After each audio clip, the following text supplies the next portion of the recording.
Friends, ఇప్పుడే అందిన వార్త.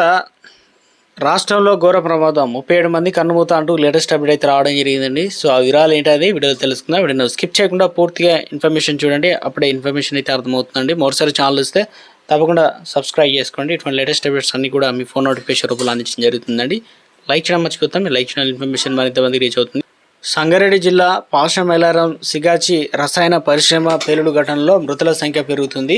ఇప్పటివరకు 37 మంది చనిపోయినట్లు అధికారులు అయితే ప్రకటించారు. మరో 35 మంది హాస్పిటల్లో చికిత్స పొందుతున్నట్లు కలెక్టర్ తెలిపారు. ఇంకా 27 మంది కార్మికుల ఆచూకీ తెలియాల్సి అయితే ఉందని, ప్రమాదం నుంచి 57 మంది సురక్షితంగా బయటపడినట్లు కలెక్టర్లు ప్రకటించారు. శతరాత్రుల్లో మరింత మంది పరిస్థితి విషమంగా ఉందని, వారికి ఐసీయూలో చికిత్స అందిస్తున్నట్లు కూడా తెలిపారు. సోమవారం పాషమైలారంలో సిగాచి రసాయన పరిశ్రమలో రియాక్టర్ పేలడంతో భారీగా మంటలు ఎగిసిపడ్డాయి.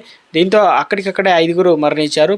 పేలుడు దాటికి కార్మికులు సుమారు 100 మీటర్లు దూరం ఎగిరిపడ్డారు. పేలుడు తీవ్రతకు భవనం మొత్తం కూలిపోయింది. మరో భవనానికి బీటలు వచ్చాయి. వెంటనే అధికారులు యంత్రాంగం అక్కడికి చేరుకుని సహాయక చర్యలు ప్రారంభించి స్థానిక అధికారులు సిబ్బందితో పాటు ఎన్డీఆర్ఎఫ్ బృందాలు సహాయక చర్యలతో పాల్గొంటున్నాయి.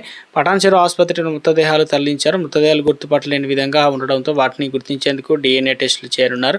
ఇంకా చాలామంది ఆచూకీ తెలియాల్సి అయితే ఉంది. దీంతో అధికారులు శిథిలాలు తొలగిస్తున్నారు. సహాయక చర్యలు ముమ్మరం చేశారు. సహాయక చర్యల్లో సింగరేణి రెస్క్యూ టీం కూడా